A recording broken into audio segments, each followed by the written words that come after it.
Hi, physics class. We're going to do a lecture on linear motion. And before we get started, I need you to go get a calculator and go get your formula sheet. Go get your formula sheet and get your calculator. All right, hit pause. I'm not going to wait for you. So hit pause and come back with your formula sheet and your calculator.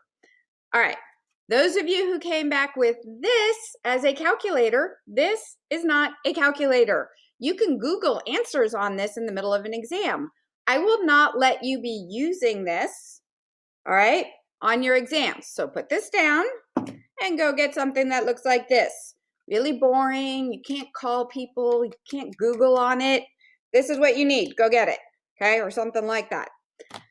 Also, now I know it's none of you guys, but if you are sitting here listening to music, this is not that kind of lecture. Take these out of your ears. Hello? Paying attention? Take this out of your ears. You cannot listen to music during this. This is one of those interactive type lectures. Sorry. All right, let's get going. Linear motion is motion in a straight line. We start with linear motion because it is the easiest thing to start with. I mean, look at this. This is so easy. It's a guy riding a bike through a park. All we need is time and location. And from that, we can describe linear motion. All right. Now, for those of you who have not seen the delta sign, this little thing is called delta. It's a triangle. And it just means the difference in, the change in. So that's the change in time. So on our slides here, this is 1 second. Each one of these ticks is 1 second. I think it's kind of lame to have a clock be 1 second, but whatever, just go with it. It's 1 second, 2 seconds to 3 seconds. So the change in time is just 2 seconds. We went from 1 to 3. What's the difference? 3 minus 1 is 2. Not hard, just got to pay attention. Displacement or distance is going to be the difference of displacement will be delta D, meaning the change in displacement. And if we go from 5 meters to 15 meters, then we have changed by 10 meters. 15 minus 5 is 10. From this information, we can make things called position versus time graphs. We can actually get a lot of information. Remember, I'm not going to go slow. You need to hit pause if I'm going too fast.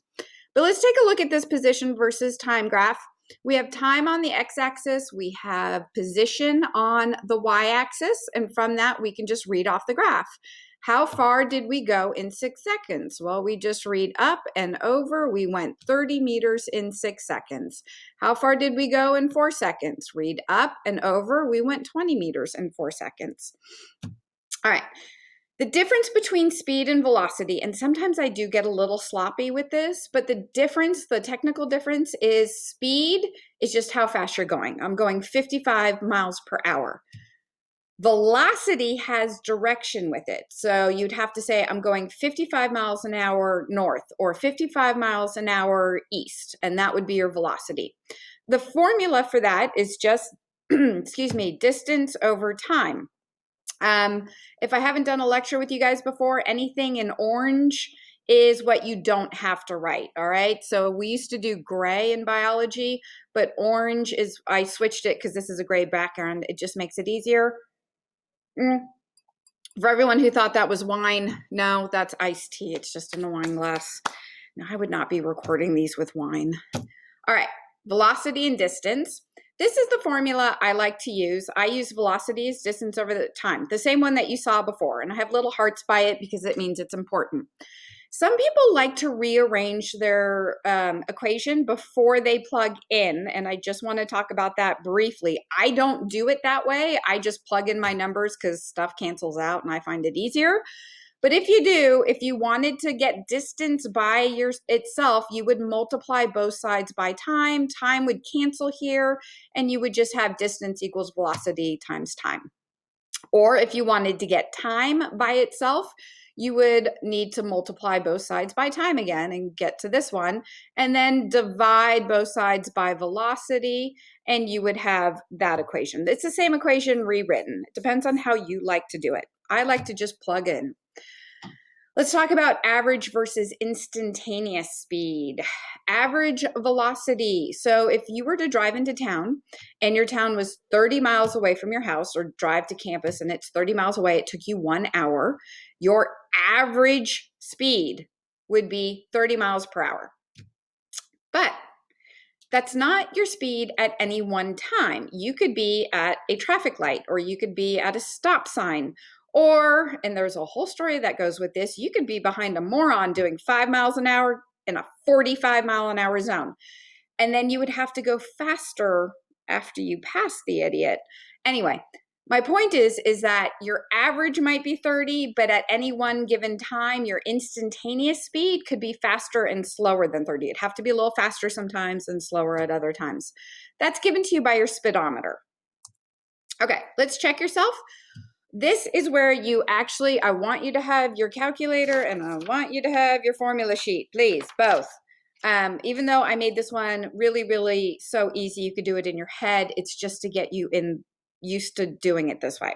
So the first thing we're going to do is the system called guess, where you're going to give me the givens, the unknown, and the equation. So hit pause and you write down yourself what are the givens, the unknown, and the equation, and then we'll check it. All right? Hit pause, pause, pause. Thank you. All right, you should be back. Hopefully you got given is time is 4 seconds, distance is 10. And if you did it for both of them, you also got time for 2 seconds. Your unknown is V equals question mark. I literally am going to give you points for writing the unknown, what you're looking for. So get used to doing this. The equation you're looking for is simple. It's the V equals distance over time. And you substitute in your numbers, which is 100 meters in 4 seconds, and you divide and solve. Simple.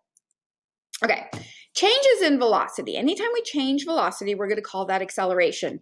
And a lot of times we'll think of change in velocity as speeding up or slowing down. So if imagine you are in the car and you're not driving, somebody else is driving, you're in the passenger seat, and they hit the gas really hard, you get thrown back in your seat. Or if they slam on the brakes, you get thrown forward. That's because you've experienced a change in velocity.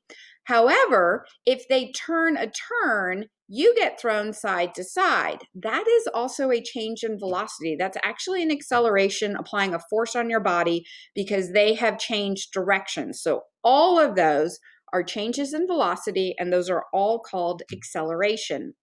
All right, let's take a look at this runner. We have a runner, he's running 1 second, he is going 1 meter. And then the next 1 second, he's also going 1 meter, and so on and so forth. So his average is 1 meter per second. What is his acceleration? He is not accelerating at all. It's a zero acceleration. He's got a constant velocity.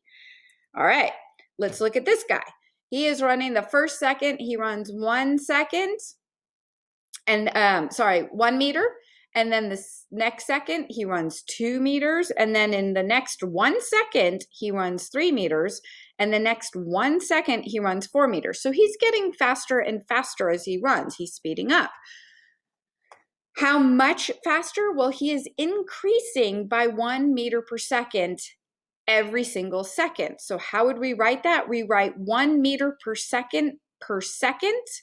Acceleration, the units for acceleration will always be given to you in meters per second, which you can rewrite that as meters per second squared. All right, for those of you who can divide your fractions, you'll know that you flip it upside down when you have to divide, you flip it when you multiply, and you'll end up with the exact same thing as meters per second squared there. All right, we can use a velocity versus time graph. So take a look on the bottom left corner here, and you'll see that we have time on the bottom on our x-axis, and we have velocity on our y-axis.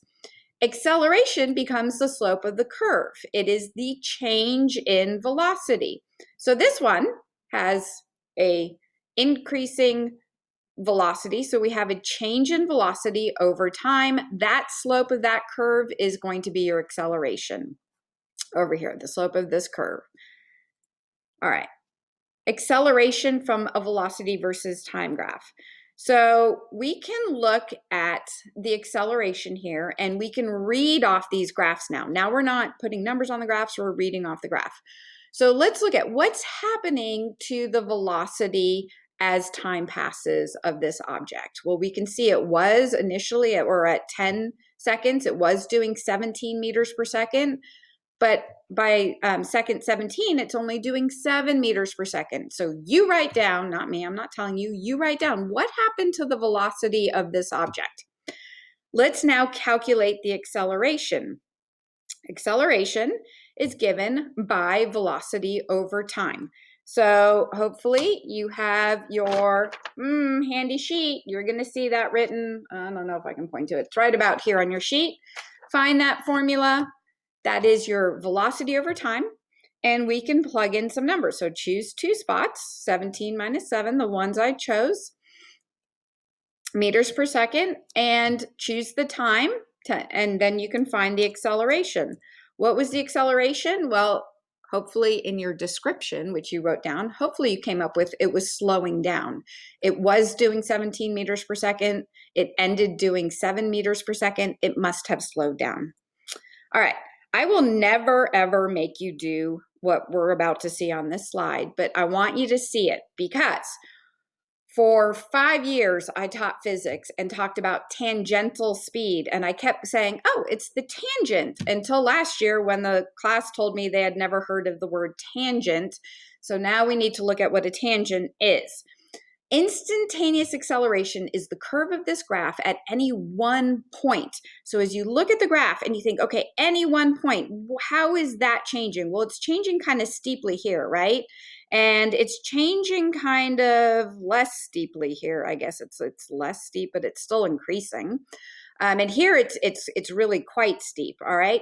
So if we took one point and we blew it up really, really big, like we zoomed in, and I kept hitting that plus button until we were zoomed in, what would that line look like? If I could get to the point where it didn't even look like a curve, it looked like a line.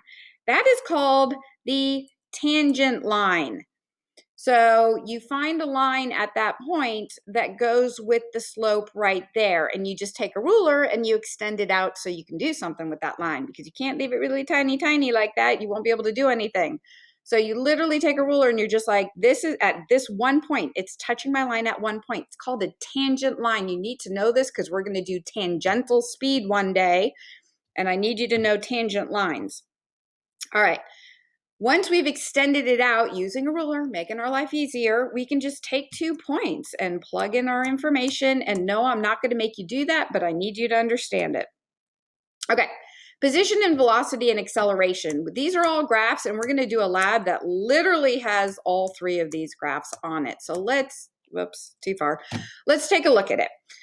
If your position is increasing exponentially. I don't know how good you guys are at math, but this first left one, this is an exponential curve.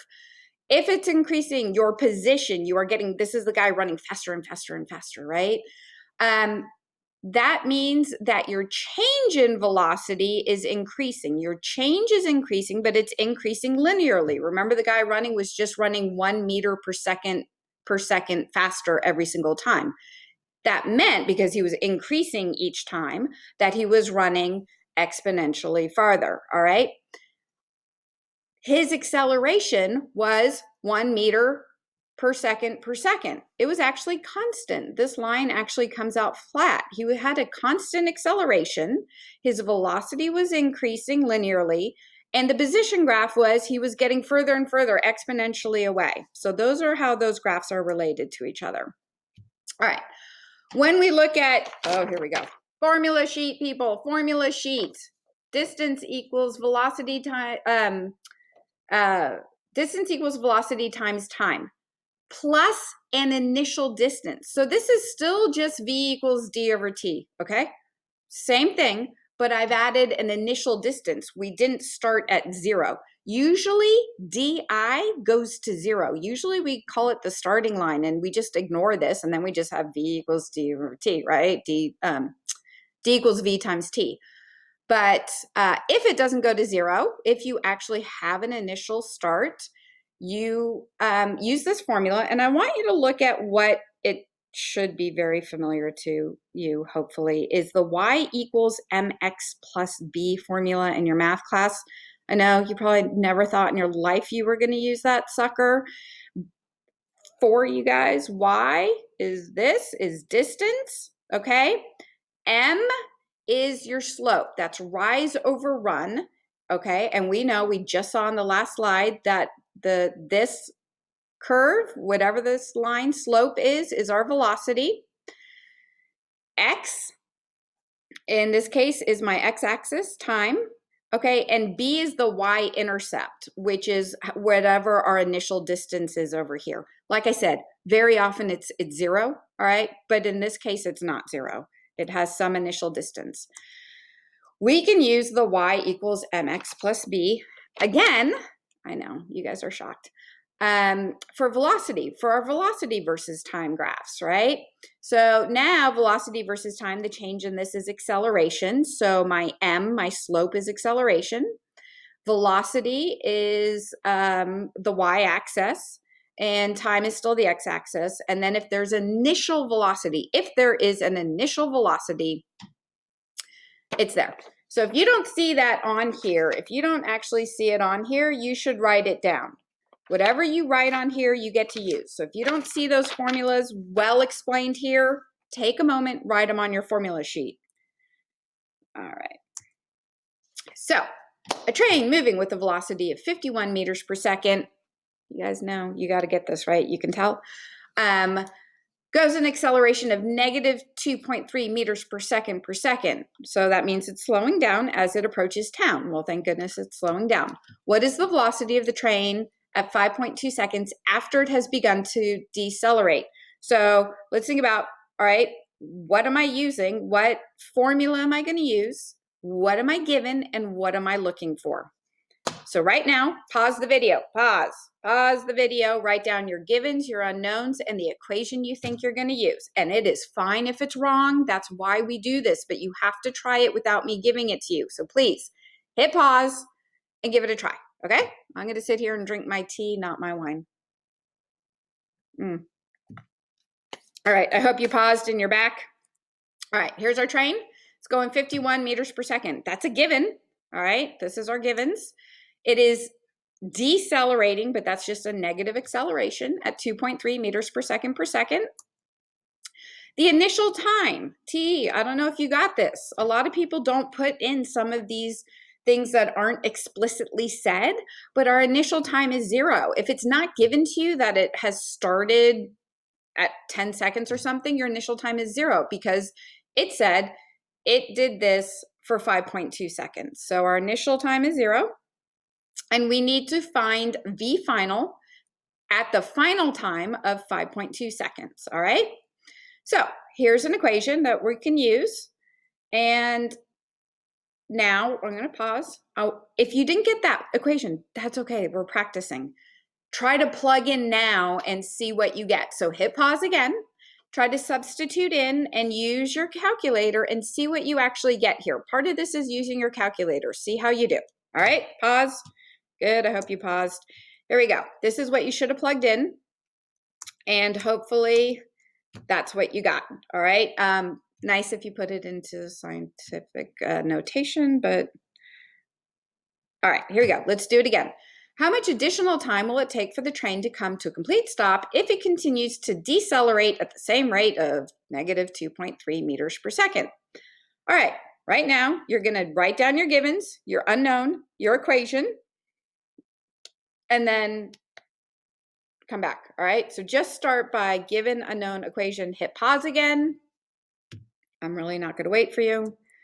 All right, so our givens, here we go. What we're looking for, our equation. All right, this is the same equation here, rewritten. This is if you like to rewrite your equation. I'm not a big rewriter. I would actually just plug in up here, but we can do things different ways so different people get the idea. Plug in, and hopefully that's the answer you got. If not, pause and go through it and see where things go and why they go there. All right, position with constant acceleration. Now, I did not find that.